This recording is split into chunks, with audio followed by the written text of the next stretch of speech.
Dos muitos conselhos que meu pai me deu, eu segui vários deles, mas um não. Quando ele disse, não faça filosofia, você vai viver de quê? Eu disse, de filosofia. E aí ele disse, você vai viver de quê? Né?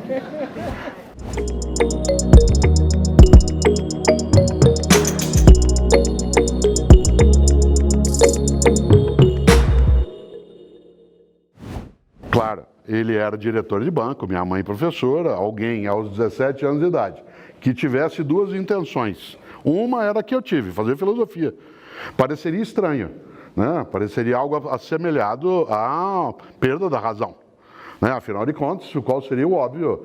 Medicina, direito, engenharia, menino de classe média, né? Claro, ia mergulhar direto numa área dessa. Segundo, que eu decidi não só que eu ia fazer filosofia, como queria fazer uma experiência religiosa. E eu entrei num convento.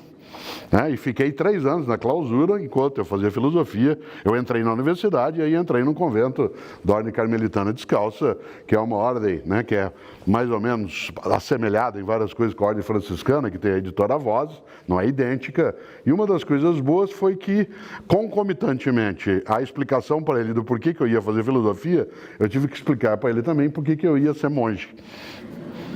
Essa segunda parte ficou mais fácil. Ele aceitou. Ele achou tudo bem, acho que é uma escolha tua, mas filosofia, né? Foi importante fazer junto, né? Tanto a parte de religião quanto da filosofia.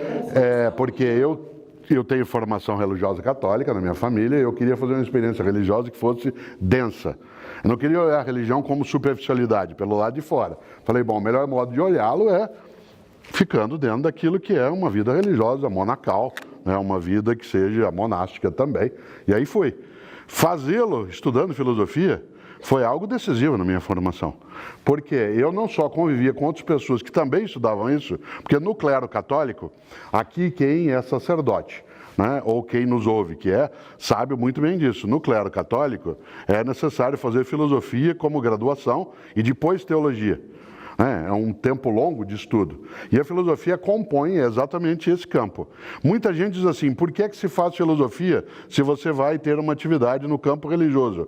Quem sabe você, com essa filosofia, não vai perder tua fé. Essa é uma das intenções. Não que você perca, mas que você possa submeter aquilo que entende como sendo tua vocação, teu modo de vida, a um pensamento mais balizado, mais meditado. Porque a filosofia, de fato, nos coloca algumas indagações, né, que o mundo da fé, não o mundo da teologia estrito sensu, mas o mundo religioso da fé, ele fica mais abalado. Haja vista que, por exemplo, Bertrand Russell, que eu acabei de citar, era um grande matemático e era ateu, né? E o que acontece, né? Eu recebi já recentemente até um e-mail de um ouvinte, professor Cortella, que falou isso. Ele é católico e ele começou a estudar filosofia. E cada vez que ele estuda mais e avança na filosofia, ele dá um passo atrás na religião. Estudar filosofia, mergulhar na filosofia, te afastou da religião? Pode fazer, né? Para algumas pessoas, a mim não. Né? O estudo da filosofia me marcou mais pela necessidade de ter um pensamento mais meditado, né? Mais estruturado, mais sistemático. E a religião tem essa possibilidade também. Nós não podemos esquecer que uma boa parte dos pensadores na área de filosofia, eles não tinham a marca do ateísmo, por exemplo, nem tinham a ausência de uma prática de religiosidade. O ateísmo metodológico, né, que é um termo até técnico que a gente usa, ele será mais característico do século XVIII e XIX. Né? Se você olhar, quando Sócrates faz o enunciado em relação àquilo que é a base da filosofia socrática, que é o conhece-te a ti mesmo, isso é algo que ele leu no templo de Apolo, e que ele enuncia como sendo uma orientação de Apolo. Portanto, filosofia e religião andaram de braços dados por muito tempo.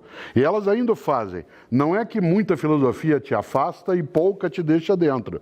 É que uma pessoa que tem religião, que não é meditada, não é consciente, não é autônoma, ela se enfraquecerá nisso com qualquer coisa, não precisa ser filosofia, pode ser um pouco de psicologia, um pouco de física, um pouco de cosmologia, né? Você já se lembra, a gente já conversou sobre isso em outros momentos, eu costumo lembrar sempre, religião não é coisa de gente tonta, religião é coisa de gente, é que tem gente que é tonta e gente que não é, tá?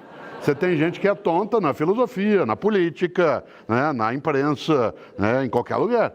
Então, e tem gente que é tonta na religião. Por isso não é a filosofia que te coloca ou te retira do campo religioso. Ela poderá dar mais fundamento para que se nele permaneça. Eu, por exemplo, eu não saí do convento porque eu estava estudando filosofia.